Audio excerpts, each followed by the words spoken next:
अस्सलाम फ्रेंड्स, और यू कैसे हैं आप। उम्मीद है कि आप सब खैरियत से होंगे और अपनों के साथ होंगे। तो फ्रेंड्स, आपने मेरा थंबनेल देख ही चुके होंगे कि आज का हमारा प्रोडक्ट क्या है। तो फ्रेंड्स, आज हम आपको बताएंगे कि इसकी बनाने की कुछ टिप्स हैं। तो फ्रेंड्स, आपने हमेशा प्राइस की अपडेट तो सुनी है, लेकिन आज आपको इसकी बनाने की रेसिपी भी कुछ शेयर करेंगे।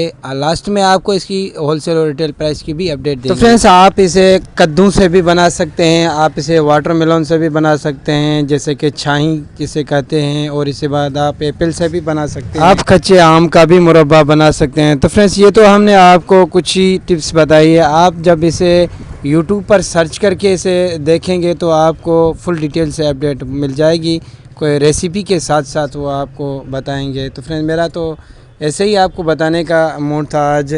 तो फ्रेंड्स, चलते हैं अपने प्रोडक्ट की अब होलसेल और रिटेल प्राइस। तो फ्रेंड्स, रिटेल की बात करें तो पर केजी 400 रुपीज़ में चल रही है। 400 रुपये में आप होलसेल प्राइस में ये ख़रीदेंगे। जब 5 से 4 केजी तक, तो आपको ये 300 तक भी पड़ सकती है। आप जब इसे ज़्यादा क्वांटिटी में लेंगे तो आपको ये बड़े किसी शॉप से इसे भी कम प्राइस में मिल सकती है। Thank for watching my YouTube channel creation store information daily price की अपडेट के लिए आप मेरे यूट्यूब चैनल को लाइक और सब्सक्राइब करें और बेल आइकन ज़रूर प्रेस करें, बेल आइकन ऑल करें, ताकि जो भी न्यू वीडियो हमारे अपलोड हो आपको नोटिफिकेशन थ्रू पहुंच जाए।